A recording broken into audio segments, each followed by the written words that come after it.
Então, boa tarde a todos por mais essa semana, essa aula, o nosso curso de Políticas Públicas e a Qualidade da Educação Brasileira.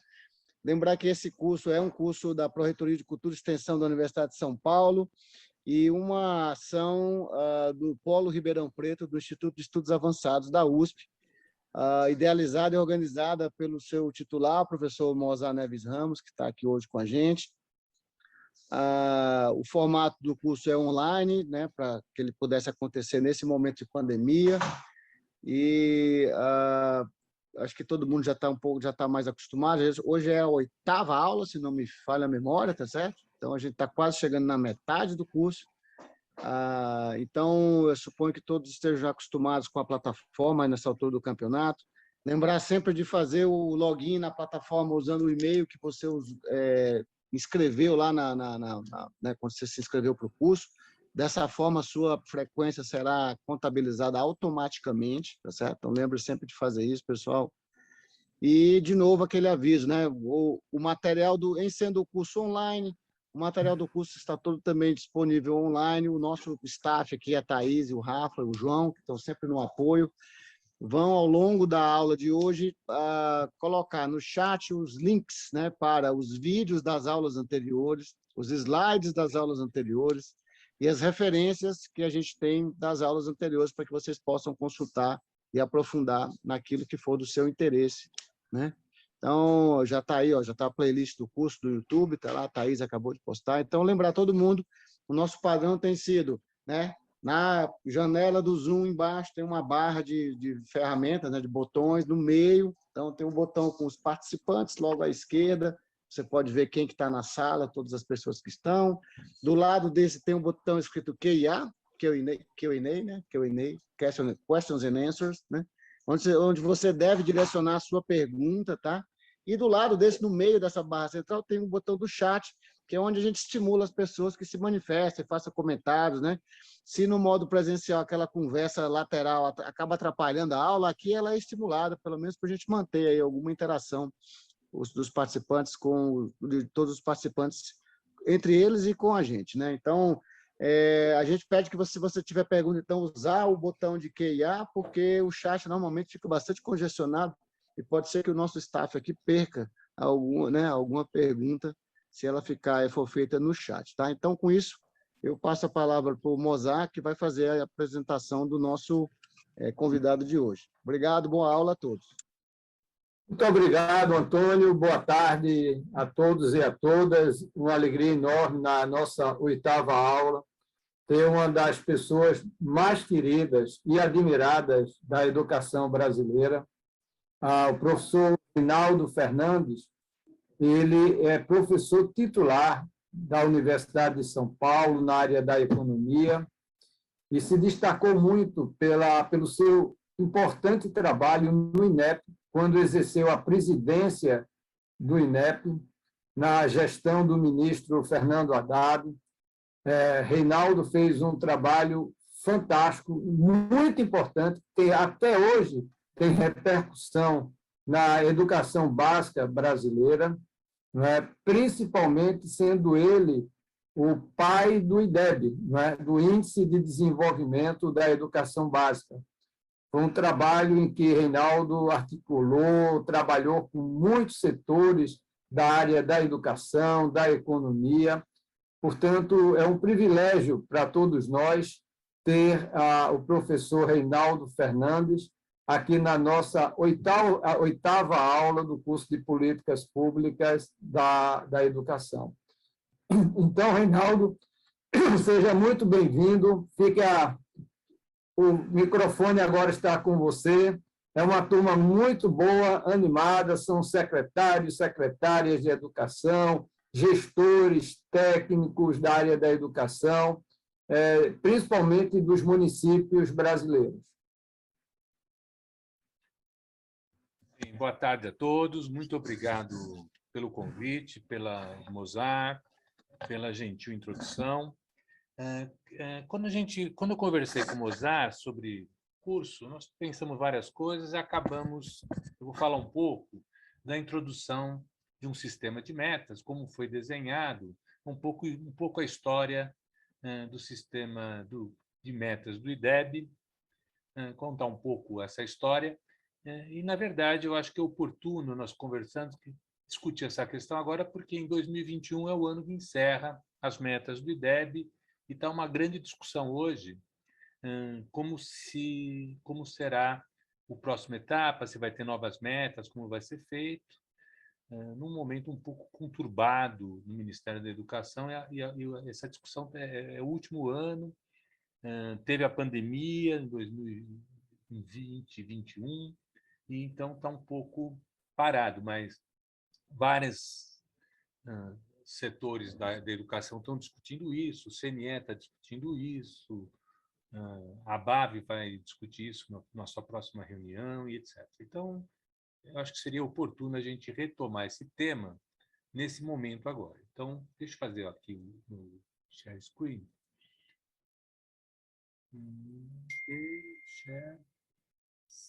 Eu só vou pedir para alguém me avisar se está ok a minha apresentação. Ok? Estão vendo o meu slide, gente? Ok, então vamos lá. Então, o que eu vou falar hoje é um pouco a história desse sistema que está terminando esse ano de 2021, e não só contar, talvez trazer algumas questões mais especulativas, analíticas, para a gente pensar um pouco sobre isso. Eu teria, acho que, pelo 45 minutos, 50 minutos para a exposição, é isso, Mozart? Tá? E depois a gente talvez aproveitar para discutir um pouco as questões que possam surgir, espero, dessa apresentação. Então, o tema que eu dei foi desenho e implementação de um sistema de metas educacionais para o Brasil. Tá? O que eu pretendo fazer, discutir, são 4 tópicos, basicamente 3, um quarto aqui mais especulativo, um pouco do que é o indicador, né? Qual que é acho que eu pulei aqui.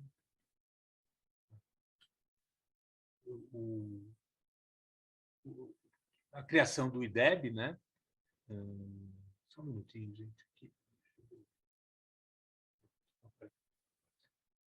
2. Fixação de metas, como é, na verdade, um sistema de metas, como foi fixada as metas, que foi fixada para 2021, portanto, está encerrando agora, tendo como referência o PISA da OCDE, como foram fixadas as metas para cada estado, para cada escola, individuais e para cada período, subperíodos, né, as metas intermediárias, e refletir um pouco do que a gente observou nesse período que foi de 2007 a 2021, que é quando valeu esse sistema. Então, ele foi implementado em 2007 para valer até 2021, que é o ano que está encerrando agora. Então, existe uma grande discussão no país, na área da educação, sobre o que fazer com esse sistema, uma vez que ele se encerra agora. Então, tem vários grupos estudando. Esse ano aqui, eu falei várias vezes, dei várias palestras, conferências sobre o tema, que faz tempo que eu não dava, na verdade, mas, dado o encerramento em 2021, esse tema voltou bastante forte. Vamos lá. Então, eu não sei o conhecimento que vocês têm, alguns devem ter bastante, outros menos. Eu vou fazer uma apresentação e depois talvez a gente possa aprofundar. Então, um pouco do IDEB. Na verdade, o IDEB ele é um indicador muito simples, na verdade, que combina 2 dimensões da educação. Uma, desempenho, né, em provas cognitivas, em especial em matemática e linguagem, que é as provas que existiam na época, com uma medida de fluxo, que são as taxas de aprovação. Então, essas 2 dimensões que o IDEB usa. Ele foi introduzido em 2007. Uma coisa importante, que ele surge, tá? Tem várias discussões do IDEB, mas o objetivo foi reduzir o risco de um programa de accountability baseado apenas em exames padronizados. Porque vem, tá? O risco que tinha era contribuir para agravar o problema já grave no país de repetência e evasão. Então, uma coisa importante, o IDEB surge para ancorar um sistema de metas. Tá? Isso que foi o objetivo dele. Aliás, eu nem lembrava mais, eu achei o IDEB, do programa de metas, ele foi a última coisa que surgiu no programa.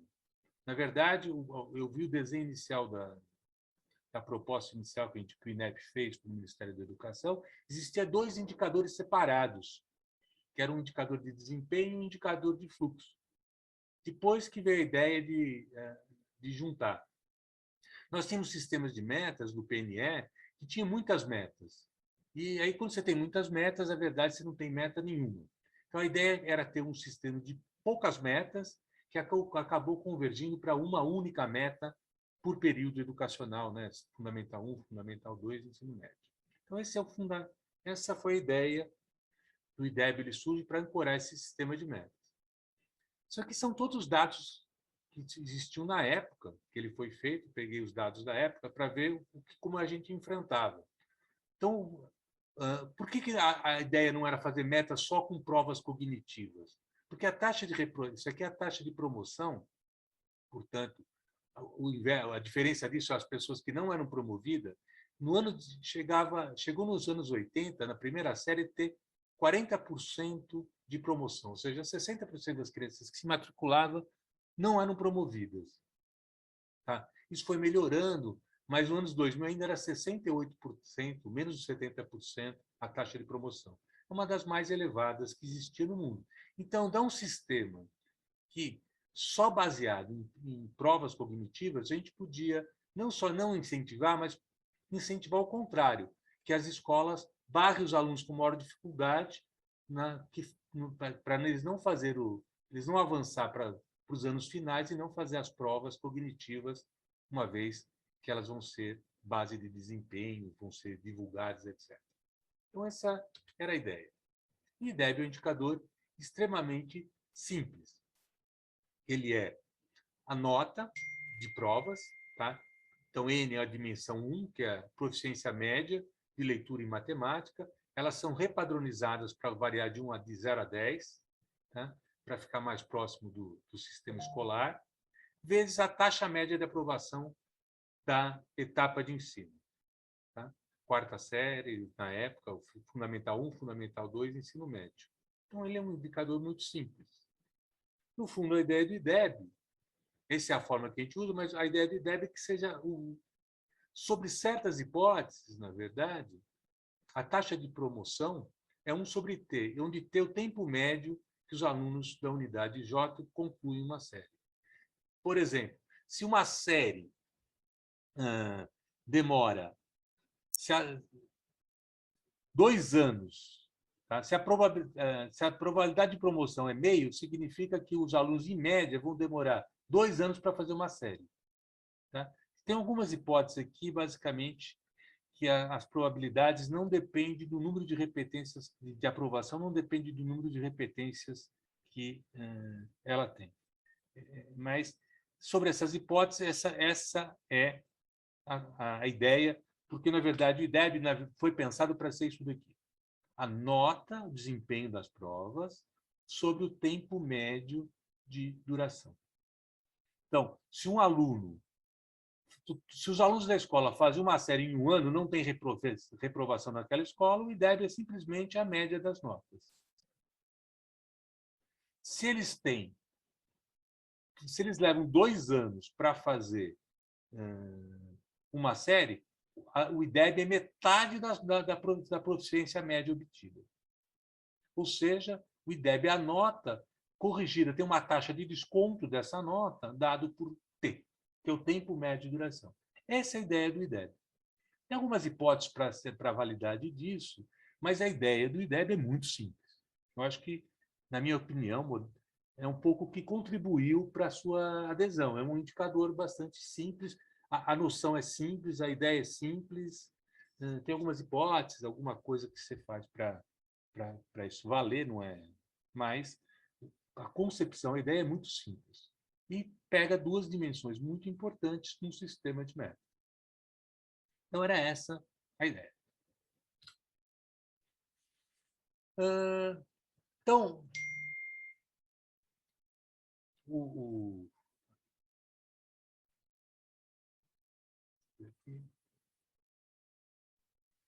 que o IDEB e a nota de corte para aprovação, né? Deixa eu dar uma... Por que a gente... A ideia de colocar a taxa de aprovação no sistema? Um aumento da nota, supõe que A é a nota de corte. Esse azulzinho aqui devia estar vindo para cá, na hora que eu fui transportar aqui para o gráfico, deu algum problema. Tá? Então, essa flechinha está aqui. Na verdade, essa barrinha devia estar aqui. O A devia estar aqui. Tá? Então, aqui, imagina que esse A está aqui. Então, essa aqui é a nota de corte. Quem tem a nota acima de A passa de ano, quem tem é promovido, quem tem abaixo é reprovado. Imagina um modelo de aprovação desse tipo, um modelinho simples de aprovação. Então, se eu barrar esses alunos que têm nota abaixo de A, a média observada vai ser... A média não, se todo mundo fizesse a prova, a média ia estar aqui. Se eu barrar esses alunos, eu vou jogar a média mais para a direita, vai ficar mais alta. Então, uma forma das escolas se dar bem na prova é reprovar os alunos, não deixar os alunos com desempenho mais baixo fazer as provas. Então, você tem um mecanismo de gaming, né, que é simplesmente, no ano das provas, segurar os alunos, para eles não recortar. Então, a gente queria evitar isso, dado que as repetências já eram enormes. É possível é possível mostrar, né, nesse modelinho simples, que o IDEB, da forma que é construído, se as reprovações forem não produtivas, ou seja, se a única forma que eu reprovo o aluno é para barrar ele de aparecer na prova, a taxa ótima de reprovação do IDEB, se a escola quiser maximizar o IDEB, é 0. Mas, se as taxas de reprovação são produtivas, ou seja, se eu reprovar os alunos, eles melhoram, ou melhoram os outros alunos, porque torna a turma mais homogênea, etc., que melhora a média da coorte, a taxa de reprovação do IDEB ótima é diferente de 0. Tá? Tem até um trabalho de ela é professora hoje, eu fui da banca dela, ela era aluna na época, hoje ela é professora da UFMG na área de demografia, que ela calcula as taxas ótimas de reprovação e todos os estados ganhariam se reduzisse a reprovação, menos São Paulo e Minas, na época, que já reprovava um pouco, e para eles era até ótimo aumentar um pouquinho a reprovação, se o objetivo deles fosse maximizar o IDEB.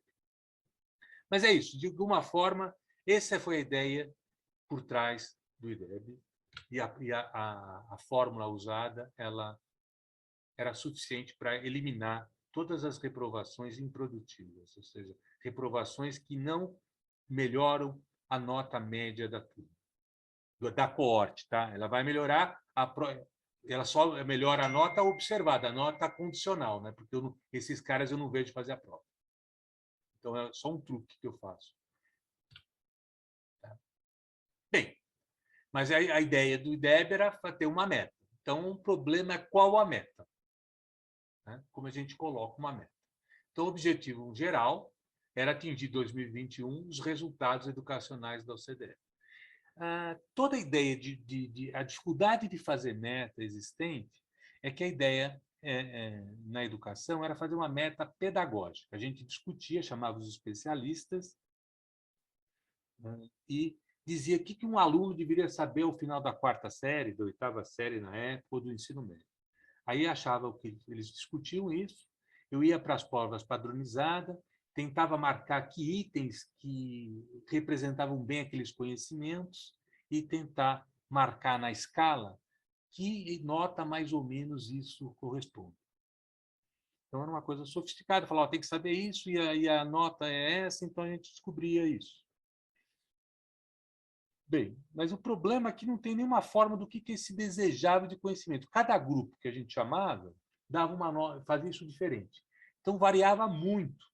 Não existia nenhum consenso à época, não tinha uma base comum, não tinha nenhum consenso ou standards que era possível de fazer isso de forma pedagógica. A gente não conseguiu, e aí foi a ideia de usar norma. Bem, vamos pegar alguns países que são desenvolvidos e que já atingiram. O que a gente quer ser? A gente pegou, então, olha, nós estávamos em 2007, falou em 2021, que nós estamos hoje, nós queremos ter a média dos países do OCDE.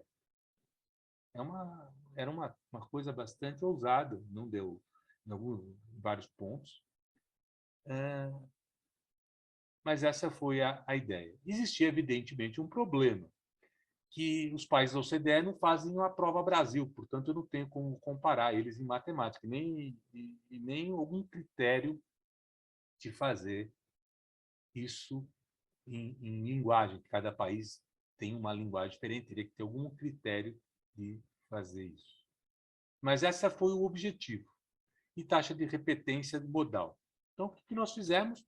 Nós fomos lá nos países da OCDE e vimos que, em média, a taxa de promoção deles era 96%. Então, na nossa meta do IDEB, nós colocamos lá 96% na taxa de promoção. E a proficiência? Esse era o grande problema. Esse era o grande problema. Então, o que a gente fez foi simplesmente uma regra de 3. Então, aqui. Essas aqui são as provas Brasil, as provas de matemática e leitura no PISA. Então, aqui está a média dos países da OCDE. Eu fui na média dos países da OCDE, peguei essa distribuição, achei qual a nota média, qual o ponto da distribuição estava no Brasil. Falei, a média da OCDE em matemática está nesse ponto aqui. Então, eu fui depois lá na prova Brasil e achei qual é a nota correspondente a esse percentil. A hipótese é que o SAEB, ou Prova Brasil, separa os alunos igualmente, faz o PISA. O Brasil faz o PISA, o Brasil faz o SAEB. Os países da OCDE fazem o PISA. Então, eu usei essa, nós somos aqui, marcamos esse percentil aqui, esse virou a meta para o Brasil em matemática. E aqui fizemos a mesma coisa, uma regra de 3, na verdade. E marcamos esse ponto aqui. Aí, esse aqui foi tendo as médias, faz a média de 0 a 10, dos dois, e põe 96. Tá? Então, é essa aqui. A proficiência média da OCDE. Se o desempenho da OCDE encontra no percentil P, que é esse daqui, tá? O desempenho do Brasil, então, a meta do Brasil é ter, em 2021, um desempenho equivalente a esse percentil P no SAEB ou Prova Brasil. Foi isso que foi feito. E esses são os resultados que a gente tinha lá. Tá? Aqui o CDE, só para ter uma ideia, o Brasil tinha, fazendo essa conta, o Brasil tinha 239, tá? Do SAEB, e se fazendo essa conta aqui, que eu falei, teria que ter, para ter nota igual ao CDE, 308. Para se quisesse ter um país igual ao Reino Unido, teria que ter 325. Se quisesse ter que nem Holanda, 342. Então, essa foi... Isso aqui é para matemática, tá? Só um minutinho, que eu não estou enxergando. Matemática. Proficiência de matemática, é isso. Tá, e fizemos a mesma coisa para português, etc. Bem, quando a gente faz isso, deu uma média, na escala de 0 a 10, deu uma média de 6,25, mais ou menos. Aí nós ficamos entre 6 e 6,5 e optamos por 6. Aí que surgiu essa nota 6 para ter. Em 2021, o Brasil queria que tinha um IDEB de 3,5, teria que chegar. Isso aqui é para a segunda fase do ensino fundamental, se for essa meta aqui, 6. Mas, na verdade, foi um pouco diferente do que a gente fez. Tá? O que a gente fez foi 6 para a quarta série. O primeiro fundamental, em 2021. 6, 4 anos depois, para o ensino médio. Para o segundo ciclo, oitava série. Então, 2025. E depois, 3 anos depois, 6 no ensino médio. A gente fez por geração. Outro depois trouxemos para presente. Ficou 6 a meta no ensino fundamental 1, 5,5, acho que é a média, eu vou mostrar mais para frente, no fundamental 2 e 5 no ensino médio. Eu vou mostrar, mas é porque, na verdade, 2021 era 6 no fundamental 1, 6, 4 anos depois no fundamental 2 e 6, 3 anos depois no ensino médio. E trazendo para as metas individualizadas, dá umas metas um pouco diferentes. Mas eu vou mostrar isso para frente. Bem, Aqui nós temos a meta, vamos pegar aqui Fundamental 1, 6. Essa meta para o Brasil. Mas a gente queria meta para os estados, municípios e escolas. E metas intermediárias, para saber se a caminhada está indo segura ou não. Bem, isso também não era uma nada... a gente não tinha muita experiência de como fazer isso, né? O que eu digo é que, na verdade, a gente juntou um monte de especialistas de matar dragão, só que nunca nenhum tinha matado nenhum dragão. Certo? E nem conhecia ninguém que tinha matado algum. Como que a gente faz meta? Meta não tem nada de ciência, né? Eu tenho uma regra de administração. Eu tenho que ter uma meta que seja, ao mesmo tempo, desafiadora, senão ninguém faz nada, ela não incentiva nada, mas ela tem que ser crível, ela tem que ser alcançável.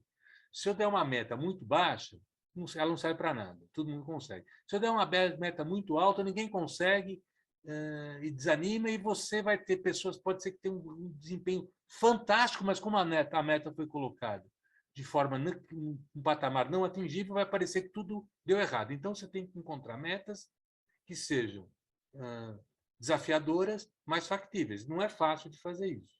Não existe nenhum critério, principalmente quando você nunca fez, né? Então, essa foi o que nós usamos. Bem, como a gente faz, então, para fazer a ideia das metas para cada estado, para cada município e para cada escola, e as intermediárias? O esforço de cada rede deve contribuir para o Brasil atingir a meta dele, tá certo? Metas individuais diferentes. Tá? Ou seja, eu não posso dar meta para um estado como São Paulo igual como da Alagoas, que estava muito mais atrás. Ou seja, o esforço que a Alagoas teria que fazer seria muito maior do que São Paulo. Então, a ideia era padronizar esses esforços e não as metas iguais. Tá? O Brasil tem que atingir 6, mas a meta, se tivesse um estado mais próximo de 6, eu teria que ter uma meta maior, ou seja, nós tentamos padronizar esforço. Tá? A questão é como medir esse esforço. A trajetória do IDEB, por rede, deve contribuir para reduzir a desigualdade. Então, nós demos um pouquinho mais de esforço para quem estava um pouquinho mais atrás. Supõe-se comportamento. Então, para calcular esse esforço, eu preciso supor um comportamento. Evidentemente, a gente precisa de um comportamento que fosse convergente. Vai ter alguma assíntota em algum lugar que ela não pode passar lá todo mundo acertar 10, né? Que é uma nota, ela varia de 0 a 10. Tem várias formas para a gente fazer isso. A gente usou uma função logística para isso.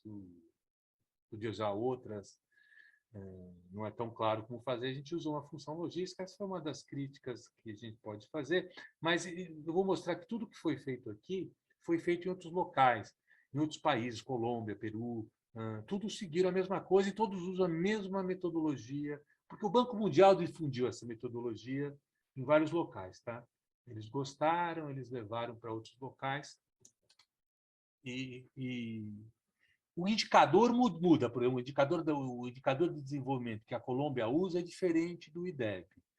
E a meta que eles usam também o PISA, só que eles usam o Chile que o Chile é a melhor nota dos países latino-americanos. Então, eles usaram o Chile. E o indicador é diferente. Mas a forma de calcular as metas que a Colômbia usa é exatamente a do Brasil. Eles se basearam, inclusive, nas nossas e fazem exatamente essas mesmas coisas que eu vou mostrar aqui para vocês. A gente põe uma função logística, podia usar uma normal, né? Mas a logística é uma função mais fácil de trabalhar e ajuda bastante. Então, quais as informações necessárias que a gente precisou? Informações necessárias para projetar o IDEB. IDEB inicial, a gente conhecia. A meta, a gente sabe a meta do Brasil. Tempo para atingir a meta. 16 anos, porque 2021 já está fixada, por causa porque vai ser para ser mostrado em 2022, né? 200 anos da independência, era uma coisa, e o movimento da sociedade civil, Todos pela Educação, usava a mesma data, a gente usou as mesmas datas, foi essa combinação, e a gente vai a função logística tem um parâmetro lá que é o esforço necessário para fazer isso. A gente vai calibrar esses esforços. Então, está aqui. Isso aqui é uma função logística. Nós estamos aqui, isso é Brasil. Eu conheço o que eu tenho, eu sei onde que eu quero chegar. Então, eu consigo calcular a trajetória. Esse dá um parâmetro da função logística que a gente chama de esforço, ou velocidade. Em alguns lugares chamam de esforço, outros chamam de esforço, outros chamam de velocidade. Tá? Que é a inclinação dessa curva para passar nesses dois pontos. A gente consegue calcular isso. Eu podia dar isso para todos os estados e escola. Cada um vai ter um ponto de partida, tem um ano de chegada, cada um ia ter um ponto de chegada. Na verdade, foi isso que eu fiz quando eu estava lá.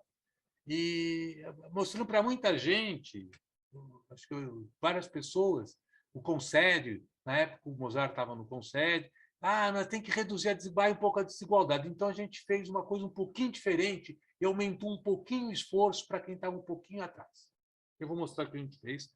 Tá? A primeira hipótese, a gente calculou esse parâmetro aqui, deu esse esforço para todo mundo igual. A desigualdade continua. Ela, evidentemente, ela diminui por a própria função logística, mas para algumas estados podia até aumentar. Então, a gente fez uma calibrada aqui para dar um aumento no esforço. Então, por exemplo, o que a gente fez? A gente pegou Brasil, tá? E a gente pegou aquele esforço que eu calculei aqui e projetei. Tá? Isso aqui é real, tá? Isso aqui é a logística calculada ali, é só isso aqui não é só um desenho, só uma ilustração. Aqui, isso aqui é 0,56, acho que isso aqui é Brasil. Aí nós pegamos o Brasil, tinha 2021 era 6, tá? Porque a gente vai chegar em 6, era a meta. Falou, quando vai chegar em 9,9? A gente calculou, falou, olha, com esse esforço que a gente calculou aqui, vai chegar em 2095. Não é que a gente fez todos os estados, todas as escolas convergir para 2095 para 9,9. Tá? Isso foi depois de conversar com o Concede, apresentei lá na FGV do Rio. Os caras, não, tem que reduzir a desigualdade. Pô, a gente pensou e fez isso. Quer dizer, a gente mudou a metodologia e esse foi o que fez. Não é que todo mundo... A gente não está pensando em 2,95, está muito longe. Mas é só um truque. A gente fez convergir e isso fez. Por exemplo, então a Bahia, que estava mais atrás que São Paulo, ela vai ter um esforço um pouco maior. Esses são os resultados. Aqui está a Bahia. Tá? Então, a meta da Bahia em 2021 passa a ser 5, porque ela estava mais atrás. Aqui, a 2005, ela estava mais atrás. Mas ela vai... A Bahia, em 2095, chegaria no 9,9. Acho que isso aqui é a Bahia. Tenho quase certeza. A Bahia está escrito aqui. Porque a Bahia estava atrás. Então, aqui, esse 5 aqui é a Bahia. Esse 6 aqui é o Brasil. Esse 6,8, eu não lembro se é São Paulo ou Paraná, mas é um estado que estava bem. Então, cada estado teve uma meta diferente por essa metodologia. Porque eles partiriam de pontos diferentes. Mas todos, em 2095, convergiam para o 9,9. Então, essa aí é a cozinha do IDEB, né? O que está por trás para a gente ter essas metas. E, evidentemente, qualquer escola, todas as escolas, isso aqui eu aplico para tudo. Então, nós conseguimos um sistema de metas que tem todas as escolas, todas as redes, todas tiveram suas metas estipuladas individualmente. Tá? E elas eram diferentes. Tá? Uma crítica, o IDEB não leva em consideração que as escolas são diferentes. Ele leva em consideração, não no índice, mas na meta. Quem estava mais atrás teve que chegar, a meta era menor. Ele leva em consideração. Ele não leva no índice, mas ele leva na meta. Tá? Então, o que eu falei aqui, está aqui. Ó. Então, como era 6 no ensino fundamental, era a meta para o Brasil. O ensino fundamental 6 seria em 2025 aqui, para a segunda fase, ou usando aquele sistema, dá 5,5 em 2021, então a meta para o ensino fundamental é 5,5 e para o ensino médio em 2021, 5,2. E aqui tem alguns exemplos. Se vamos pegar a primeira fundamental, então a meta 6, no Brasil, 6,2 para o setor urbano, 4,9 para o rural, 5,8 para o público mais baixo, 7,8 para a federal, 6,1 para as estaduais, 5 e privada 7,5. Cada um tinha uma rede, porque elas partiram de comunidades diferentes. Então, foi esse. E aqui para o ensino médio, então esse foi o sistema de meta. Eu tenho meta para todas as escolas públicas, para todo o sistema privado, para todo o sistema público, tenho meta para todos os estados e para todas as redes municipais. Para o estado, para a rede estadual, para o município, para a rede municipal. Então, esse foi o sistema colocado. Evidentemente, tem um monte de hipóteses, tem muita crítica. Só a crítica, inclusive, de usar o PISA, mas todo mundo que fez depois usou isso. Tá? E vários grupos usaram. Né? Então, hoje nós temos umas discussões que voltou a questão como fazer com base na BNCC, tá? A gente pode discutir para frente. Bem, esse é, na verdade, o sistema que foi feito. Tá? Mas a gente podia perguntar agora, evidentemente, o que aconteceu depois disso? Já foi isso aqui, foi lá para nós estamos em 2021. Como é que nós fomos? Tá? Então, aqui o IDEB, o primeiro IDEB divulgado é 2005. Mas a fórmula está aí, eu posso calcular ele para trás, é isso que eu faço aqui. Então, se você olhar Fundamental 1, Fundamental 2, o amarelinho, o azul, e Fundamental, o ensino médio, o amarelo. Se vocês olharem, eles estavam... A partir da divulgação, não posso dizer que foi a divulgação que fez isso, mas tem um crescimento muito grande no Fundamental 1. Tá?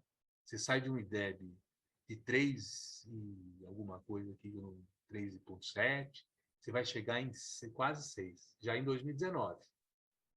Tá? No ensino fundamental 2 estava tudo para você atingir a média 6 em 2019. Estava tudo que ia atingir, né? O Brasil não, mas com a pandemia ficou um pouco difícil. Aqui o ensino médio, o ensino fundamental 2, cresceu também. Cresceu também. Mas não tanto quanto o Fundamental 1. Chegou próximo de 5, precisava 5,5. Estava difícil, mas não impossível de alcançar. Mas o ensino médio, ele não cresce muito, ele cresce muito pouco. Ele tem um crescimento aqui em 2019 que eu vou discutir mais para frente, mas até então ele não. Você vê que ele está abaixo do que ele era no início da série de 1997 aqui. Agora ele teve um salto grande em 2017 para 2019.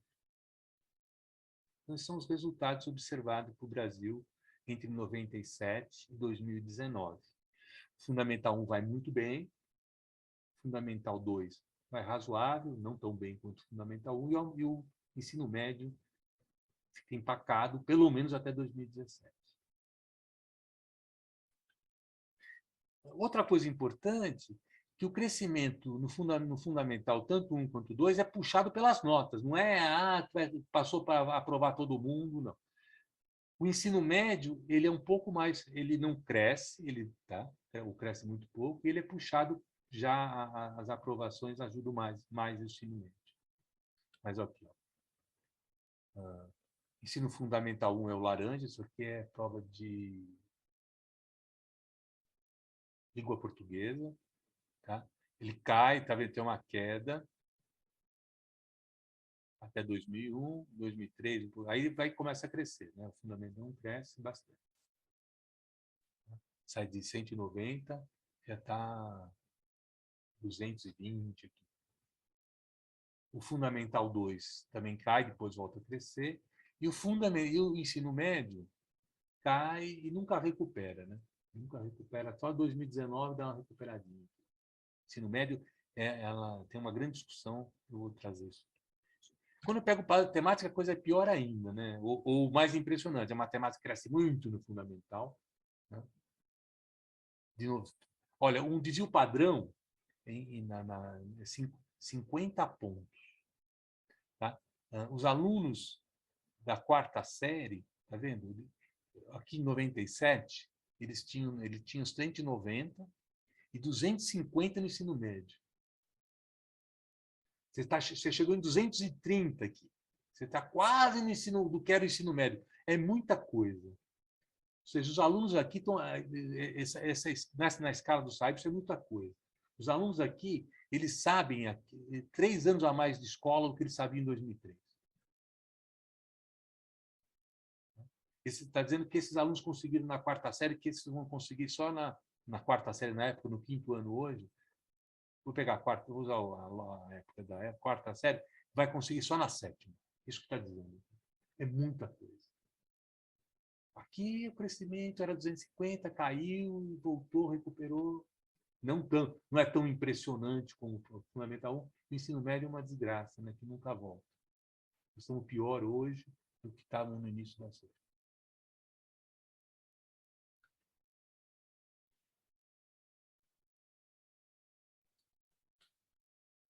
Bem, eu não vou responder todas as questões, mas se você pegar o debate dessa história toda que eu estou contando, tem algumas perguntas que estão sendo colocadas, que foram colocadas ao longo do período, e essas perguntas mudaram um pouco no tempo. Se você pega uma primeira pergunta que motivou, eu comecei a trabalhar na questão de educacional com essa primeira pergunta aqui, por que nos anos 90, quando você tem aqui o IDEB, principalmente de 97 para 99, tá? Tem uma... O Paulo Renato fica doido quando cai isso. Tem uma queda, e veja, caiu 20 pontos aqui, 20 não, mais de 10 pontos. É bastante coisa. Cai todos os anos, essa queda de 97. Depois continua caindo, né? Até 2001 continua caindo. Por que caía? Por que caiu? Por que o desempenho caía nos anos 90? Então, essa foi uma pergunta que foi feita lá atrás, e é uma das questões chaves que deixou de ser perguntada. Não porque nós temos uma boa resposta para ela, mas porque ela passou do tempo. Mas as questões que nós discutimos hoje a 2 e a 3. E a 4 surgiu no último exame. O que determinou por que cresce em 2003? O que determinou o crescimento em 2003 nos anos iniciais do fundamental? O que explica esse negócio aqui? Tá? O IDEB cresceu e nós vimos que o IDEB é puxado pela nota. Tá? O que explica esse crescimento de nota? Então, tem um debate aí, é difícil, tem algumas explicações concorrentes. Essa é a primeira pergunta. Talvez, recente, a outra pergunta que é tão importante, às vezes até mais, é por que até 2017, esse crescimento que eu observo no ensino fundamental 1, eu não verifico ele no ensino médio. Tá? Quando começa a crescer o IDEB ou as notas da Prova Brasil no começo dos anos 2000, 2007, até na década de 2000, entre 2003 e 2010, né, esse crescimento, esses primeiros crescimentos, entre 2003 até 2007, surgiu entre os especialistas a teoria da onda. Eu falo, olha, essa geração aqui está melhorando, quando ela chegar na quarta série vai melhorar, e quando ela chegar lá no médio, a gente vai ver o médio subir. Só que elas já passaram por aqui, já saíram do ensino médio, teve esse aumento aqui, e nós não verificamos esse aumento no ensino médio. Então, essa é por quê? Então, essas... E tem uma pergunta recente que está sendo feita agora, o que determina esse crescimento? Por que esse negócio nunca cresceu e agora, tardiamente, nós vemos esse crescimento em 2019? No ensino médio. Que vai de 200, cresce 10 pontos, 12 pontos. Então, essas são algumas questões que são colocadas nesse histórico.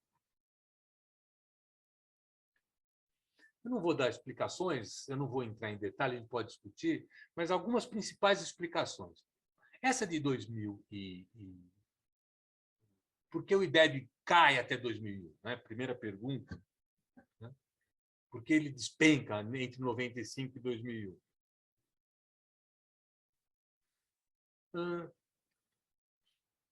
Teve algumas explicações.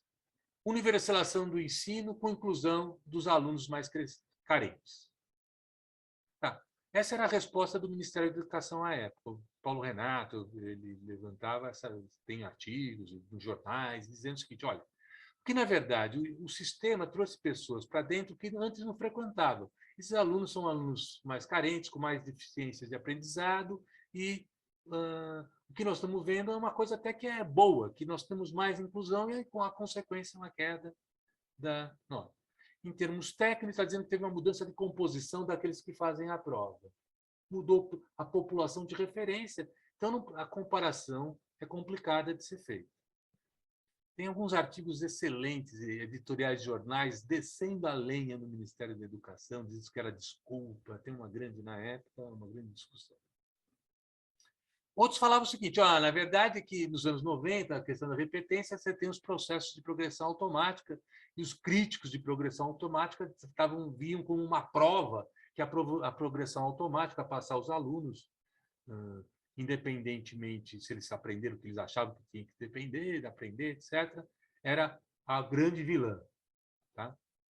Inclusive, eu lembro, por exemplo, a Irundina, que era do Partido dos Trabalhadores, prefeita, ela foi uma das primeiras a adotar a progressão automática. Anos depois, o Mercadante, que depois virou ministro, fez uma campanha para governador criticando a progressão automática, dizendo que era um desastre, porque era uma prova do mesmo partido, hein? Então era uma briga enorme, tá? Que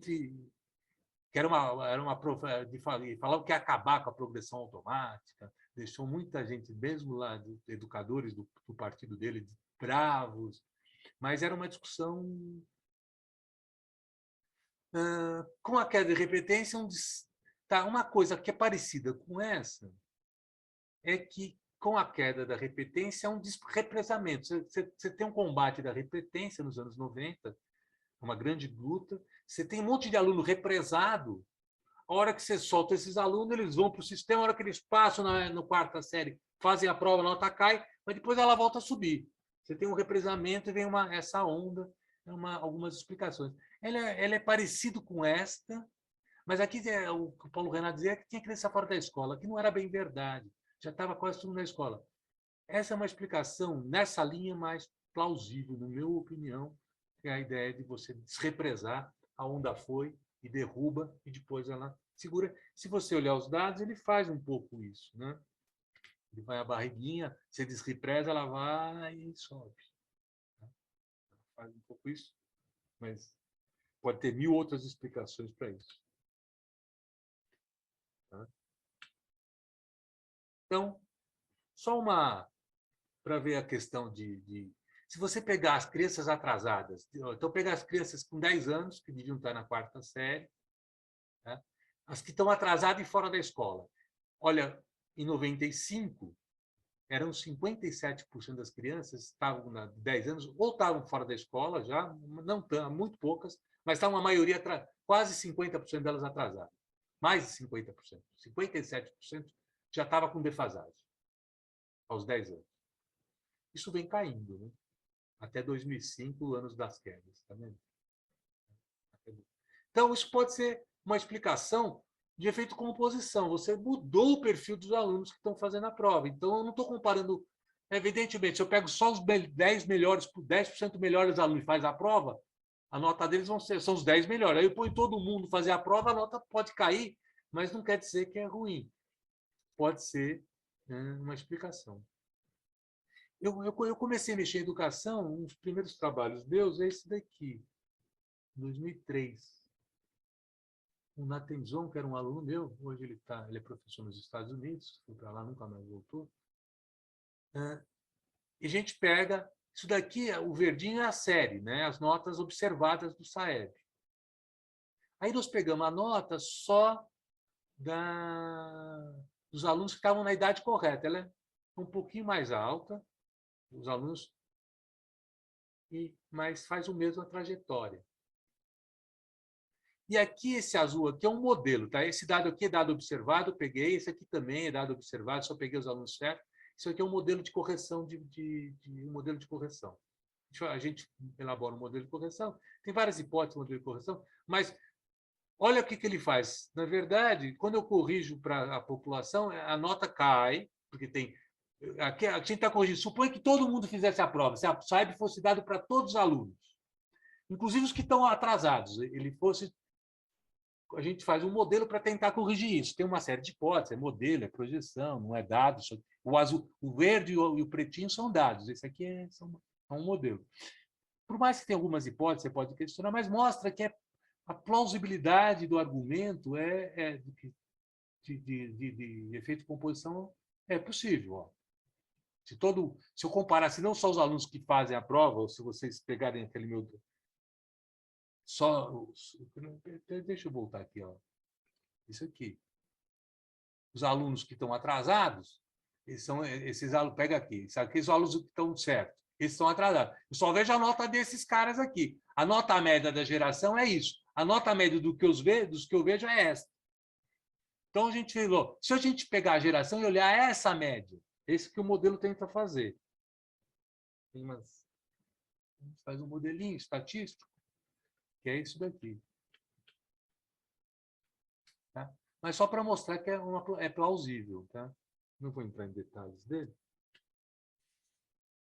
Bem, agora as questões que estão mais do dia de hoje. O que explica o crescimento a partir de 2005? No ensino fundamental 1, basicamente. Ó, se eu pegar o crescimento até 2013, eu não atualizei isso daqui, não deu tempo, era 29 pontos de crescimento. Tá? Entre o quinto e o nono ano, a variação é 50 pontos. Assim, os alunos que avançaram entre 2005 e 2013, aproximadamente 1,9 anos de estudo na Fundamental 1, em leitura, e 2,3 anos de estudo em matemática. É muito crescimento. O que explica esse negócio? Então, algumas explicações na literatura. A primeira delas é a score inflation, inflação de notas. O que é score inflation? Eu mudo a medida, mas sem mudar o que a medida quer aferir. Então, como agora as escolas, eu passei a divulgar notas por escola, as escolas fazem os alunos fazer a prova com mais compromissos, ou até, no último caso, até burla das provas. Né? Mas no Brasil a gente não tem muita evidência de burlas. Mas quando eu estava no INEP, quando eu recebia, quando tinha algum município, escola que mandava os alunos faltar, o telefone lá em Brasília começava a tocar. Né? Então não é tão fácil fazer, mas pode incentivar, falar para os alunos fazer com mais afinco. Então, inflação de notas. Na literatura internacional tem várias evidências de inflação de notas. Você faz uma medida como de divulgação de notas, accountability, como o IDEB passou a ser divulgado por escola, a medida nessa prova sobe, mas nas outras provas que não tem isso, que a nota não é divulgada, não sobe, mostrando que pode ser uma medida apenas de esforço naquela prova específica. Ou seja, aumentou a medida, mas não aumentou o conhecimento que a medida quer aferir. Elas fazem com mais afinco, gastam mais tempo, se preparam melhor, etc. Então, pode ser um pouco... Isso não é... Ou seja, as notas estão um pouco infladas. Segunda, que as escolas... Isso aqui, muita gente no início, principalmente economistas, começaram, não, estão melhorando as condições socioeconômicas das famílias. Principalmente a educação dos pais. As novas crianças têm pais mais educados do que o anterior, e a educação dos pais é importante. Mas ela vinha crescendo constantemente no tempo, você vinha a queda, ela não acelerou esse crescimento, aí é estranho explicar o movimento por aqui. Uma explicação que aumentou a educação infantil. Pode ser, né? Os alunos estão entrando antes nas escolas. Então, a educação infantil pode ser um elemento importante. Então, chegando melhores, mais bem preparados. Tem uma discussão de alfabetização, que a ênfase foi mais pedagógica, foi sobre a alfabetização e numeramento, e não nas questões mais complexas. Mas uma outra coisa é que agora nós temos 9 anos no ensino fundamental. Os alunos fazem a prova no final do Fundamental 1 no 5º ano, antes fazia no 4º. Então, eles têm um ano a mais de estudo, né? Cresceu 1,9, 2, mas pelo menos uma parte podia ser explicado com isso. Só para ter uma ideia, isso aqui é Minas Gerais. Essa aqui, ó, isso aqui é o IDEB. Essa é a primeira geração de Minas Gerais que pegou o ensino de 9 anos. Então, esses alunos aqui, em geral, fizeram isso aqui é 9º ano. Então, esses alunos aqui têm 8 anos de estudo, esses têm 9 anos de estudo. É a geração que pegou um ano a mais de estudo. Olha o IDEB que faz. Ah, mas lá Minas Gerais é estranho. Então, vou pegar uma rede municipal. Pode ser, por exemplo, Ribeirão Preto. Não por nada. Essa é a primeira geração em Ribeirão Preto, né, municipal, que pega o ensino de 9 anos. Ó. Então, uma parte daquela explicação pode ser, deve ser uma parte, pelo menos, o ensino 9 anos. Evidentemente, como cada rede faz diferente, eu não vou ver esse grande aumento aqui numa rede, porque vai ser diluído.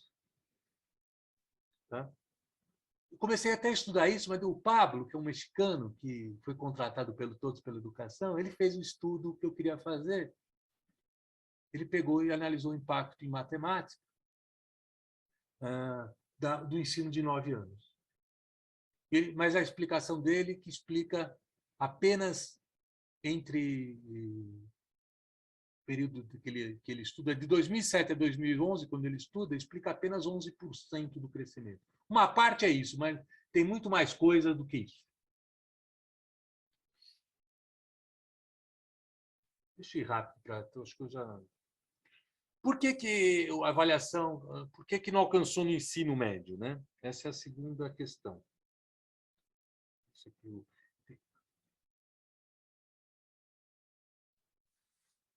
hipótese. A hipótese mais terrível é a primeira. Como não ocorreu mudança no ensino médio, vamos pegar, por que não cresce no ensino médio? Como não ocorreu, a mudança só foi no inicial, tá?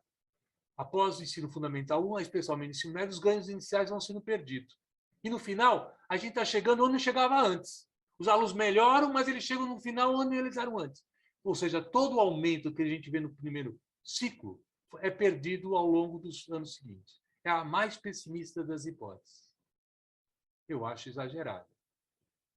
Mas ela tem uma grande popularidade em alguns públicos, somente em algumas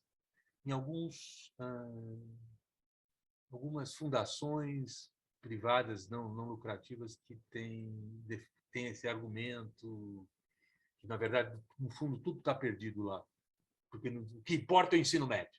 E como não está crescendo, existe problema da integração vertical, que os ganhos no ensino médio nós temos uma escala para todo o ensino médio. Tem um problema psicométrico, eu não vou entrar, mas isso no mundo inteiro, que tem várias escalas integradas, cresce menos no ensino médio. Um ano a mais, escolaridade no primeiro ano, eu tenho 5 contra 4, no 9º ano eu tenho 9 contra 8, e o outro 12 contra 11, né? Ou 12 contra 11, também vai diluindo. E um efeito, claro, efeito composição. Aquele efeito que a gente viu no início, lá, para explicar a queda no ensino fundamental, lá do Paulo Renato, nos anos 90, no governo Fernando Henrique, pode estar acontecendo agora no ensino médio. Ou seja, uma grande parte de alunos que antes não chegavam ao final do ensino médio estão chegando. Então, estou mudando a população de referência. Eu vou explicar algumas coisas aqui.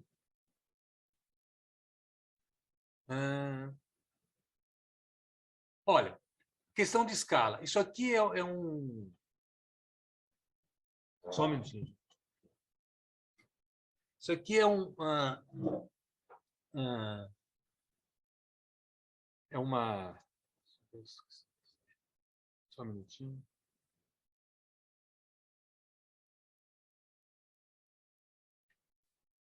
Isso aqui é um teste americano, tá? Pontuação do Comprehensive Test of Basic Skill, né? Isso aqui é a amostra de normalização, a amostra que montou a escala. E lá é a pontuação da série 1 até a série 12ª, que é o final da high school deles. Então, se você vê, aqui é a variação. Do primeiro ano para o segundo ano, cresce 91 pontos na escala. Do segundo para o terceiro, cresce 43. Do terceiro, vai caindo o crescimento na escala. Isso acontece em todas as escalas. Então, o fato que o ensino médio cresce menos, não podia cair, mas ele crescer menos, é um problema que tem a ver com essas escalas. Vai ficando mais difícil você crescer nessas escalas. E até o ensino médio vai aprendendo outras coisas, não é só matemática e português aqui. Vai entrando ciência, vai entrando várias outras coisas. Então, é um pouco comum isso. Não acontece só no SAEB. Tá? E o segundo ponto... Só um minutinho aqui. Segundo ponto, que é a taxa média de matrícula. Olha, 38% em 2000, isso aqui no ensino médio. Olha como vem crescendo.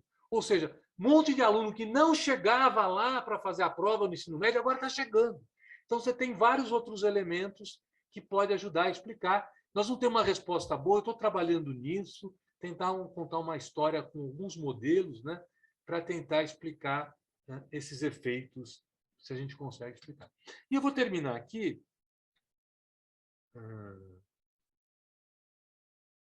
com a última pergunta, que é como explicar o VC19.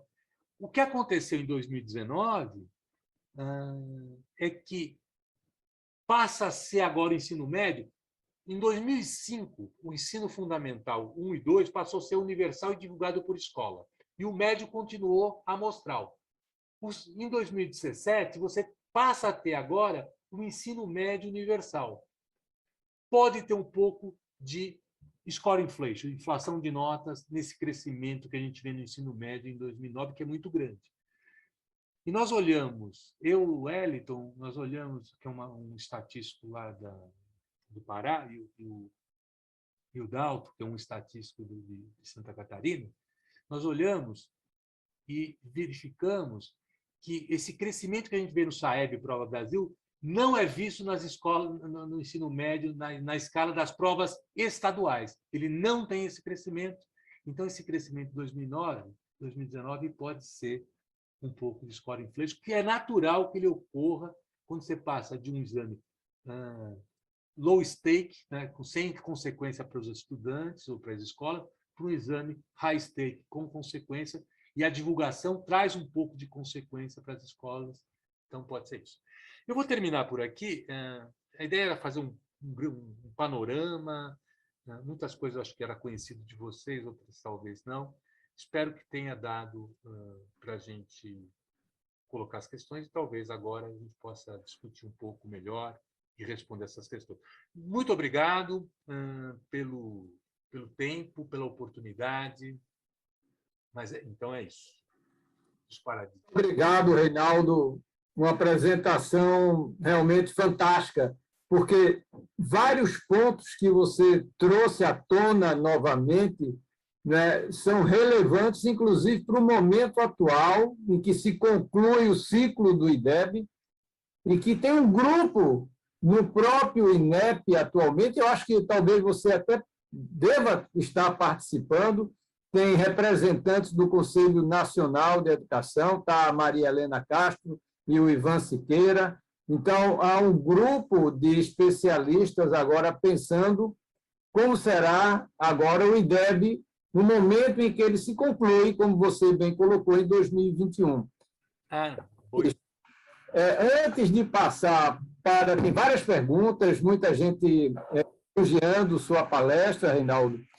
E eu levanto também uma hipótese que aquela melhora acentuada, importante, que aconteceu nos anos iniciais, concordo com você, eu acho que tem a ver com os 9 anos, Mas você viveu ali esse período, eu vivi pelo Concede, eu percebi, naquele momento, uma sensibilidade, um trabalho da Pilar muito importante nos anos iniciais. Eu me lembro que houve um esforço concentrado de formação de professores, material pedagógico, né? Então, me parece que houve realmente um esforço, até porque, como a Pilar, então secretária de Educação Básica, ela vinha da função de secretária municipal de Belo Horizonte, quer dizer, era presidente da Undime. Então, ela tinha toda uma sensibilidade e um conhecimento muito profundo em relação aos desafios educacionais lá nos municípios. E ela focou, para mim estava muito claro na questão dos anos iniciais.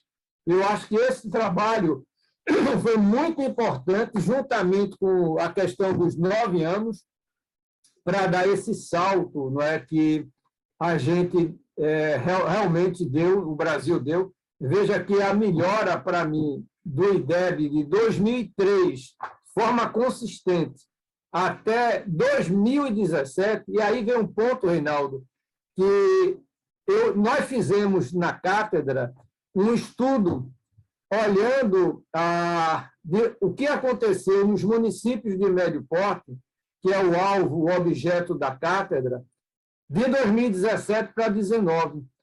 E a gente constatou que nesses municípios, são algo em torno de 242 municípios, 245, que houve uma certa estagnação nos anos iniciais. Isso, portanto, antes da própria pandemia. Houve uma certa melhora para aqueles municípios que estavam com o IDEB relativamente baixo, mas aqueles que alcançaram um patamar de 6 ou mais, ou até mesmo de 5,5 em diante, praticamente ou estagnou ou caiu em 2019, de 17 para 19. Não sei se você analisou isso tudo, mas eu vou passar aqui para fazer 2 perguntas, Reinaldo, e aí, se você puder, também comenta o que eu levantei agora para você.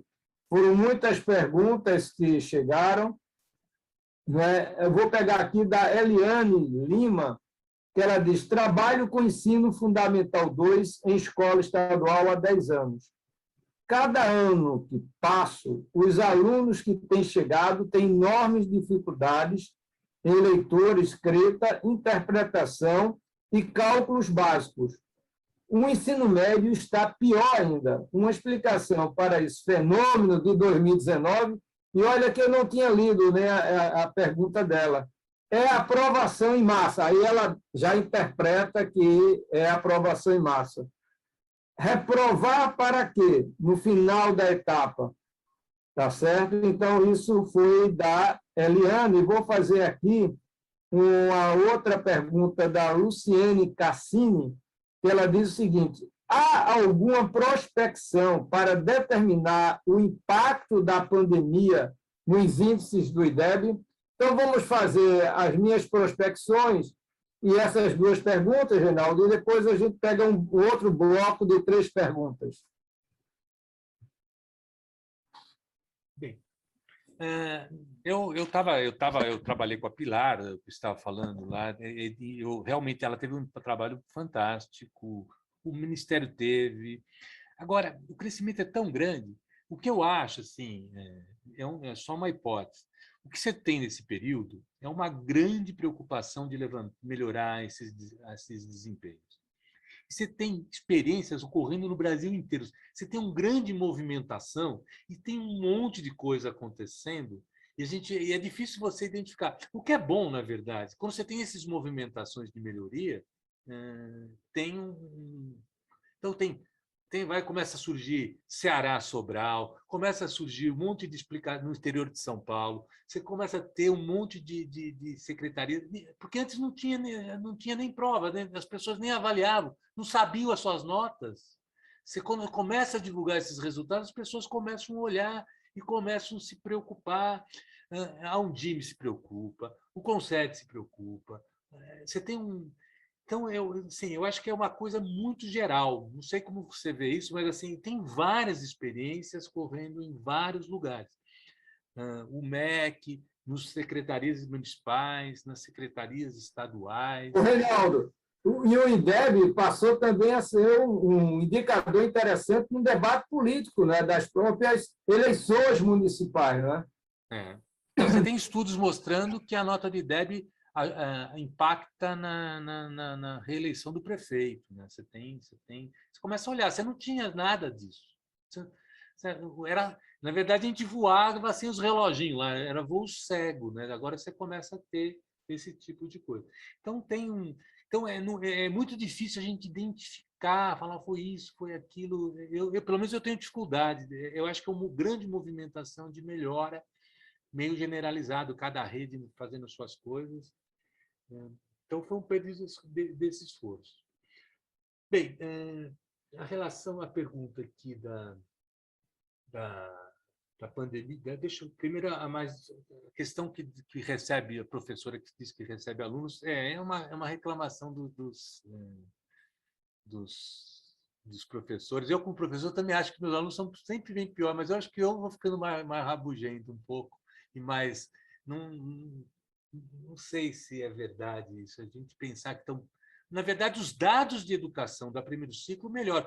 Os dados de educação do segundo ciclo melhoram, né? Para o Brasil inteiro. Numa escola específica, é difícil falar, mas os dados melhoram. E o PISA melhora, quando você corrige por geração, melhoram, uns mais, outros menos, nós temos uma melhora que ocorre. No ensino médio, aí eu acho que tem um pouco de efeito está chegando gente que antes não chegava. Também a gente tem uma saudade, às vezes, de uma escola do passado no Brasil, escola pública boa, que era boa, mas era uma escola de minoria. É duro manter aquela escola boa com todo mundo, toda a população dentro. Se você fizer uma escola que só vai 10% da população a mais preparada, ótimo, não é difícil você fazer isso. Então, nós temos crescido muito aquém do que a gente gostaria, muito aquém do que a gente precisa, mas não é. Eu tenho a educação vem melhorando, ela melhora nos grupos que antes não tinham escolaridade, né? Então acho que pelo menos todos os dados estão nessa linha. Em relação à pandemia, tem uma queda. Eu estou trabalhando com o CAED nisso, nós estamos tentando fazer pesquisas de campo, tentando diagnosticar esses impactos. Tem alguns resultados já em provas nos estados que tem uma perda. É difícil fazer porque você não tem grupo de comparação, é muito difícil, pegou todo mundo junto. Então, você tem que fazer algumas hipóteses um pouco heróicas para tirar alguma conclusão disso, mas tem uma queda. Agora, acho que existe um certo exagero nas análises que eu estou vendo da desgraça que isso vai causar. Lógico que tem impacto, mas em educação você tem catching up, né? E você tem fade out também, ou seja, você tem um ano muito bem, tá certo? Aquele negócio cresce, ele vai perdendo. Ele não vai perder tudo. Você vai, que ruim, se eu dou ele perde. Mas tem um lado bom também. O aluno que tem um ano, fica doente, sai da escola, a vida dele não está desgraçada. Ele tem um catching up, tem um efeito de ele vai chegando nos seus pares. Ainda bem. Então, esse efeito existe. Tanto se você tiver um ano muito bom, uma escola tem um professor maravilhoso, eles foram lá em cima, a tendência é que as escolas eles vão perdendo esse efeito. Ou as escolas de baixo vão alcançando ele. Então, vai ter catching up. Vai ter uma perda grande nos primeiros, vai recuperar. Não estou dizendo que vai recuperar tudo, tá?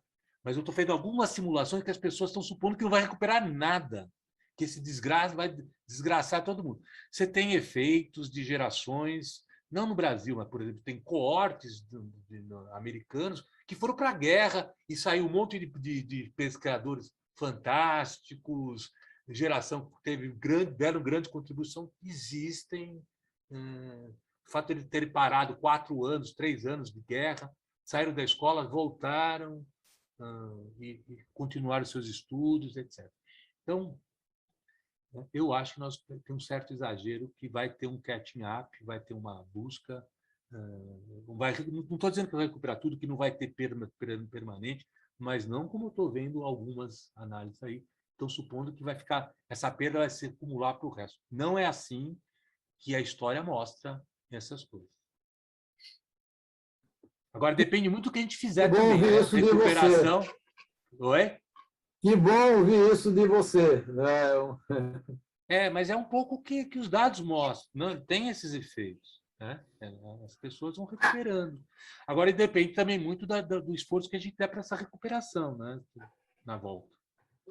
Antônio, eu vou fazer aqui uma pergunta, que eu vou ter que atender aqui, estou sozinho em casa, então eu vou fazer essa pergunta. Antônio, você não está aí com o WhatsApp, não, né? Tá, pode fazer as perguntas. Mas eu tenho perguntas aqui, eu vejo no Q&A e faço as perguntas. Me ajuda, são as coisas de quem está em casa. Tocou aqui, eu preciso atender. Eu vou fazer uma aqui, que eu já estou com ela aqui.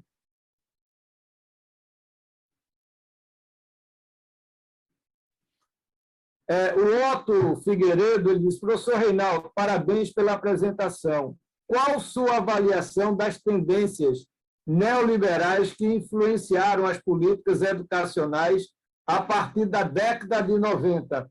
Será que os métodos e parâmetros utilizados nas avaliações educacionais a partir dos anos 2000 não estariam também afinados com essas tendências?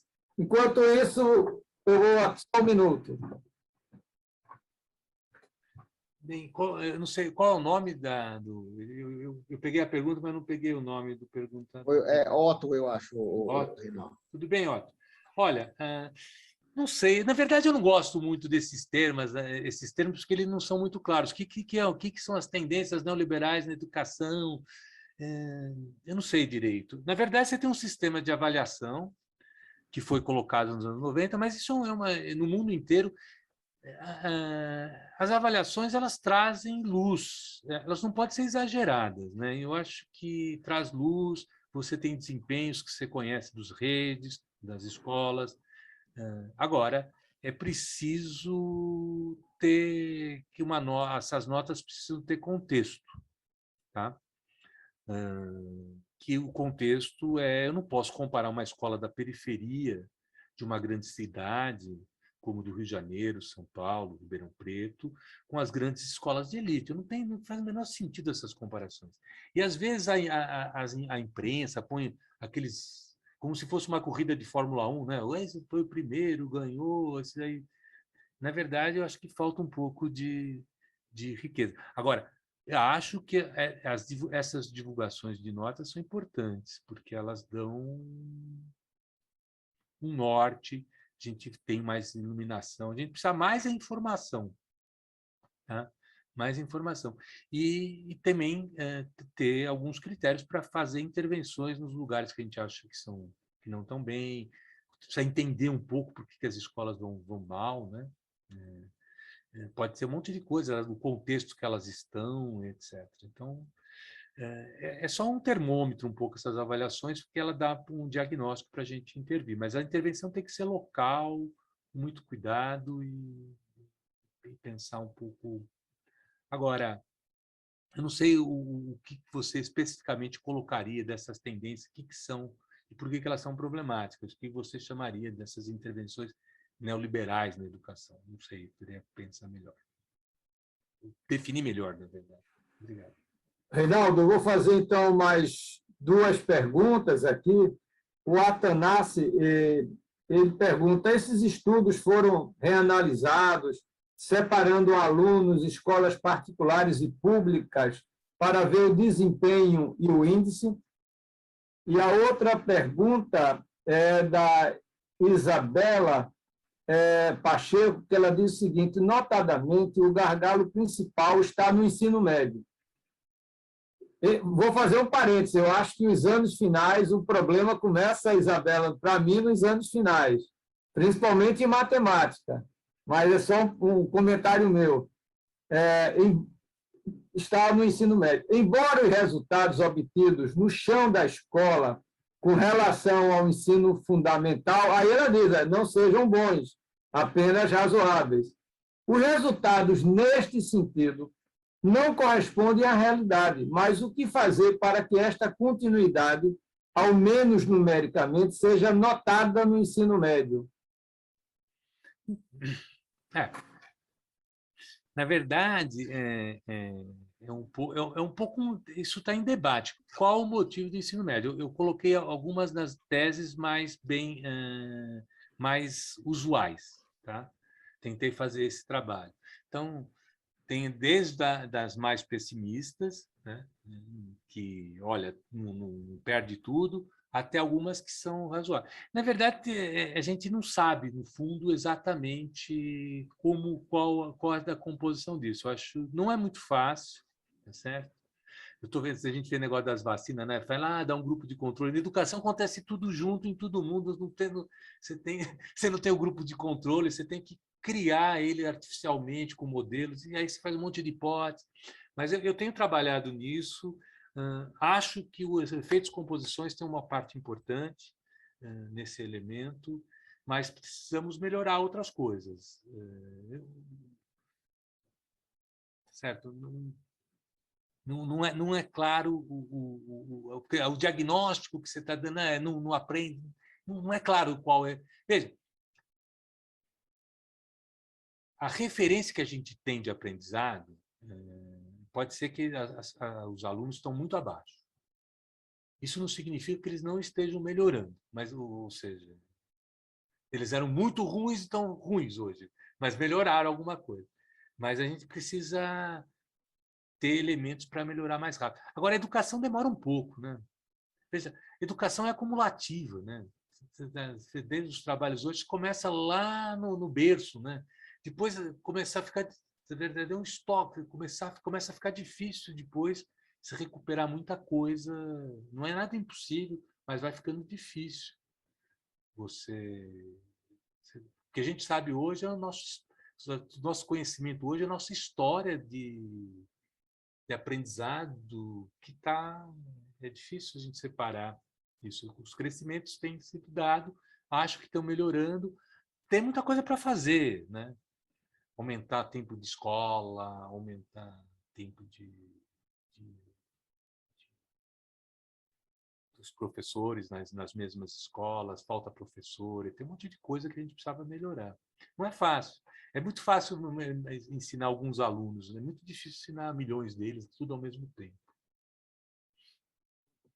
Verdade, verdade, Reinaldo. É um desafio enorme. Já estamos chegando às 18h30. Eu vou fazer só mais 2 perguntas para a gente encerrar, e aí você já dá a sua última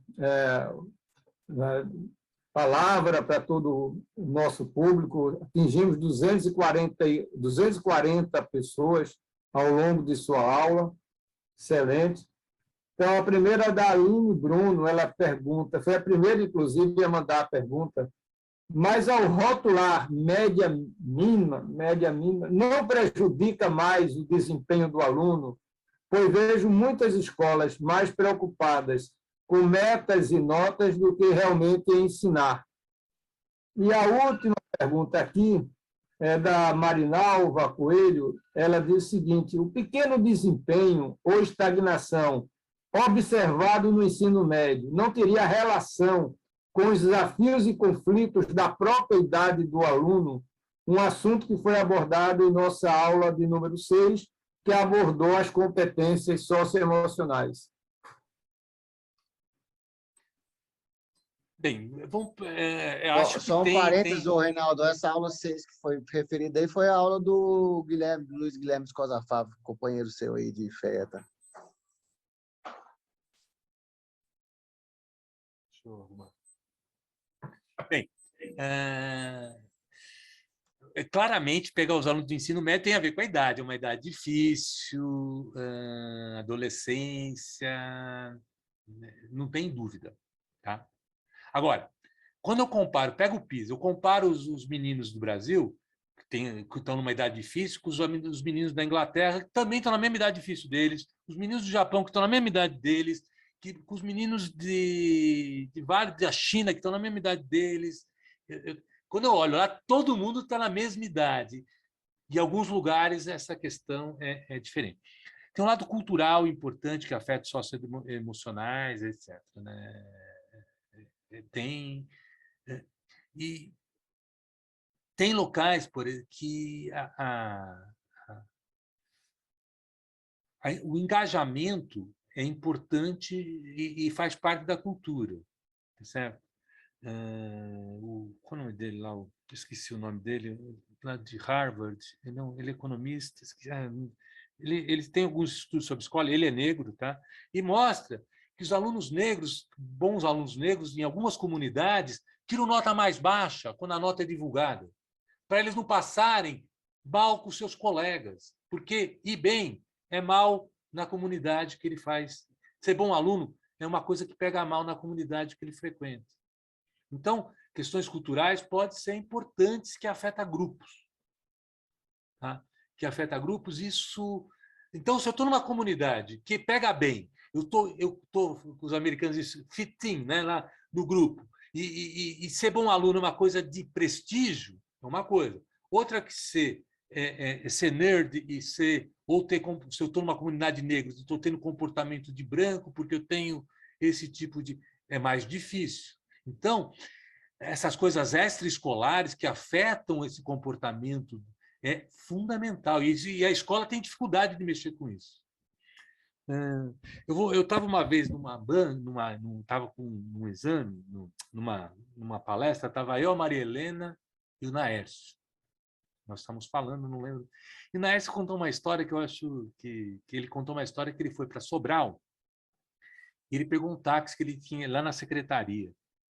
E aí, você está indo lá para a secretaria? Seria a importância se eu levasse aquela senhora que está ali? Ela é professora, ela está indo para lá. O senhor teria... Aí o Naércio entrou e aí ele falou, não, ela entrou e ele ficou contando, ela estava preocupada com as provas que iam fazer, etc, etc. E toda preocupada, e o Naércio encantado com a professora. Quando ele acabou de falar, eu falei, eu estou encantado com o motorista de táxi lá. O valor que ele dá da valorização da professora, né? Ele estava encantado com a professora, eu fiquei encantado com o motorista de táxi, ou seja, é uma coisa da comunidade, que escola é importante, e Sobral tem um pouco disso, nós somos uma escola educadora, nós somos a cidade educadora, etc, etc. Então, é muito diferente essas coisas que até atestam a comunidade. Eu lembro que quando eu estava uma vez vendo no PISA, eu vi um vídeo do Vietnã. O Vietnã estava para estourar como novo... O Vietnã é pobre, mas ia estourar como uma nova febre educacional, um novo país. Salas de ensino médio com 110 alunos em sala de aula. Tinha estaque e chão de areia, lotada naquele calor. Não tinha um pio na aula. Certo? É impossível, em comunidades aqui, a gente colocar 110 alunos, não tem professor que aguente, porque muda o comportamento. Então, as questões culturais, como eles encaram a educação, pode ser importante. Tá? Em relação à primeira pergunta das notas e metas, essa é uma questão difícil. Veja, a ideia é que os alunos aprendam e que as provas sejam uma medida de aprendizado. Então, eu estou aferindo. Agora, eu posso ter estratégias de melhorar a nota que não melhoram o aprendizado. Então, isso é um desvio. Na verdade, isso é um game. Eu estou tentando burlar as notas para... Então, é sempre uma complicação. Ou as minhas notas, as provas são sempre português e matemática. Aí eu vou largar as outras. Então, a gente teria que ter medidas mais abrangentes do que a gente acha de importante. A questão é o que nós devemos medir das provas. Porque uma fala, então não mede nada, a gente não sabe de nada. A questão nós temos que discutir o que medir, como medir e tentar ter boas medidas para essas questões, tá certo? Então, nós temos que melhorar as avaliações e discutir se nós estamos avaliando tudo certinho, mas essa é uma discussão importante. Agora, acho que as provas, por exemplo, do SAEB, etc., são muito básicas em matemática. Se os alunos não conseguem fazer aquilo, tem algum problema. Não estou dizendo que aquilo basta, mas tem que poder resolver aquele tipo de prova. Se você olhar as provas, não são coisas, não estou pedindo nada estratosféricos ali naquelas provas. Mas eu acho que é uma questão sempre importante se nós estamos medindo exatamente o correto. E temos que fazer sempre essa pergunta.